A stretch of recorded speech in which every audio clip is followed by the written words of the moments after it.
पश्चिम Asia में पिछले 1 महीने से महायुद्ध चल रहा है। ट्रंप लगातार ऐलान कर रहे हैं कि ईरान में तख्ता पलट करेंगे। खुद ट्रंप के अपने घर यानी पेंटागन में अब तख्ता पलट हो रहा है। अब ईरान अमेरिका पर तंज कस रहा है।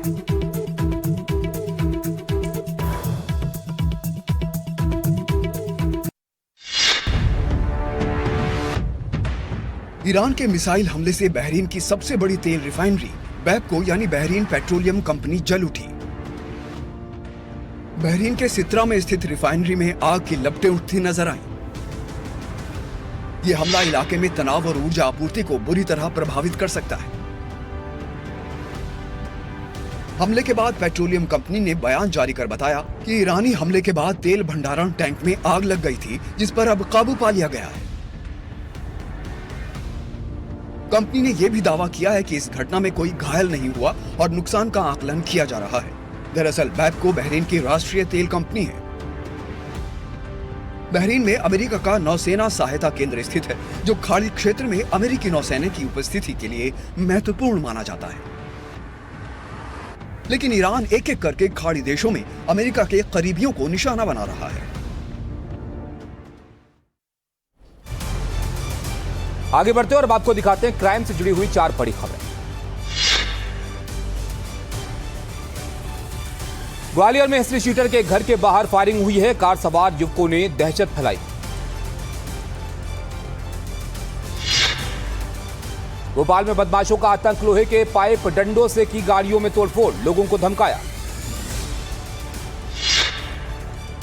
दिल्ली पुलिस ने फ्री दवाओं के रैकेट का भांडाफोड़ किया है। 5 आरोपी गिरफ्तार किए गए। एक सरकारी अस्पताल का कर्मचारी भी इसमें शामिल है। तो आपने देखा मैक्सिको में क्या हो रहा है, लेकिन जिस बात का मैक्सिको में विरोध करते हुए पुतला जलाया गया, उस खबर के बारे में जरा विस्तार से आप जान लीजिए। ईरान युद्ध में इस वक्त सबसे बड़ी जो खबर निकल कर आ रही है वो ईरान से वेपन को लेकर है। अब यहाँ पर देखिए, वेपन ऑफिसर का रेस्क्यू यहाँ पर किया गया है और 3 अप्रैल से लापता F-15E का वेपन ऑफिसर, जिसको रेस्क्यू अब अमेरिका ने यहाँ पर कर लिया है। अमेरिका ने ऑपरेशन चलाकर ये रेस्क्यू किया और ट्रंप ने वेपन ऑफिसर के रेस्क्यू का दावा यहाँ पर किया है।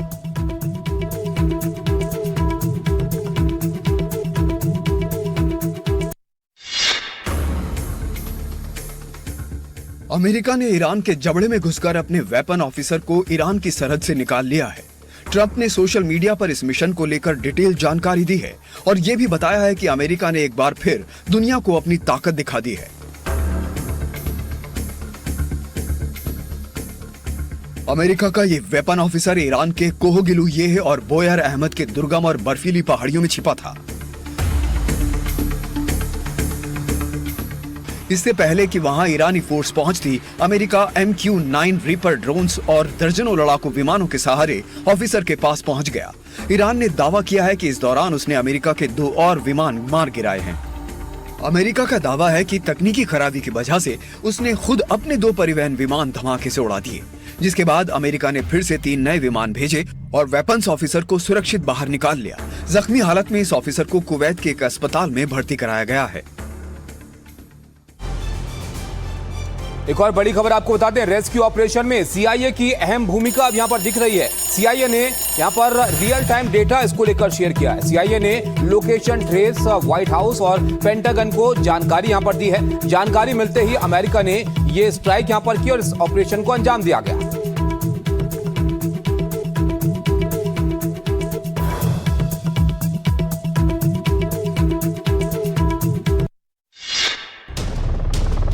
अमेरिका के पास सटीक लोकेशन थी, पेंटागन को पल पल की खबर थी और इस ऑपरेशन में CIA ने सबसे महत्वपूर्ण भूमिका निभाई थी।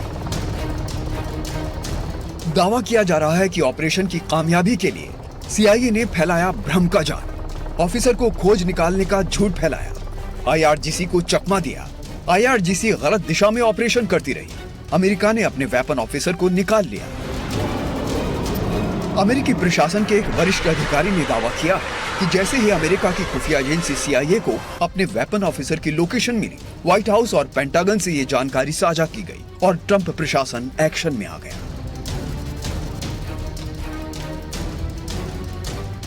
जैसे ही ईरानी सेना भटक गई, CIA ने अपनी तकनीक का इस्तेमाल कर पहाड़ों की एक संकरी दरार में छिपे अपने क्रू मेंबर को ट्रैक कर लिया।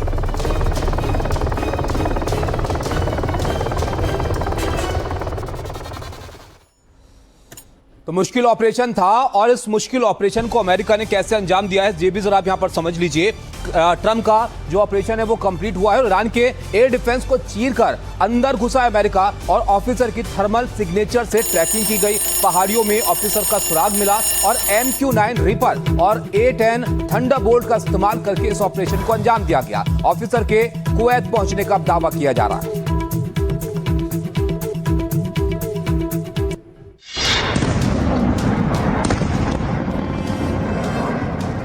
यह मिशन इसलिए सफल रहा क्योंकि अमेरिका ने अपने सबसे घातक तकनीक और जांबाज कमांडो का एक साथ इस्तेमाल किया। यह अमेरिका का combat search and rescue mission था, लिहाजा अमेरिका ने पूरी तैयारी के साथ ऑपरेशन को अंजाम दिया। इस ऑपरेशन में A-10 थंडरबोल्ट सेकंड का इस्तेमाल किया। MQ-9 रीपर ड्रोन से की गई निगरानी। ब्लैक हॉक हेलीकॉप्टर भेजा गया। C-130 हरक्यूलिस का इस्तेमाल किया गया। अमेरिकी खुफिया तंत्र और सैटेलाइट ने ऑफिसर की थर्मल सिग्नेचर के जरिए लोकेशन ट्रैक की, जिससे पता चला कि वो ईरान की बर्फीली पहाड़ियों में छिपा है। रेस्क्यू ऑपरेशन में एयर टैंकर और अटैक जेट भी उतारा गया। देखिए, इस ऑपरेशन के दौरान ईरान ने भी पलटवार किया और C-130 सैन्य परिवहन विमान को मार गिराया है। अमेरिका के 2 हेलीकॉप्टर भी इसमें चकनाचूर हो गए हैं और हमले के बाद मलबे की तस्वीरें बाकायदा ईरान जारी करता है और यह दावा करता है कि अमेरिका को भारी नुकसान उसने पहुंचा दिया। तो यहां पर अमेरिका की तरफ से जो रेस्क्यू ऑपरेशन चलाया जा रहा था, उस ऑपरेशन के दौरान ही ईरान की तरफ से दावा किया गया है कि उसने 2 हेलीकॉप्टर और एक का C-130 विमान अमेरिका का मार गिराया है। और बाकायदा ये तस्वीरें जो आपके सामने हैं, इन तस्वीरों को जारी करके ईरान ने यह दावा यहां पर किया है। अपने वेपन ऑफिसर को ईरान से बाहर निकालने की जितनी भी खबर आपने सुनी और समझी, उसके ठीक उलट तबाही की ये तस्वीरें देखिए। ये ईरान का वही इलाका है जहां अमेरिकी ऑफिसर को निकालने के दौरान ईरान ने अमेरिका पर बेहिसाब हमले किए थे। ईरान ने अमेरिका के 2 ब्लैक हॉक हेलीकॉप्टर्स और एक C-130 मिलिट्री ट्रांसपोर्ट प्लेन को मार गिराया है। दक्षिणी इस्फहान में अमेरिका को ये चोट पहुंचाई है। ये उसी हेलीकॉप्टर का मलबा है जिसे अमेरिका खुद मार गिराने का दावा कर रहा है। ईरान ने अमेरिका को घेरने के लिए aerospace, ground force, popular units, Basij, police command को मैदान में उतारा। बासिज और ईरानी पुलिस ने मिलकर घेराबंदी की और दुश्मन पर टूट पड़े।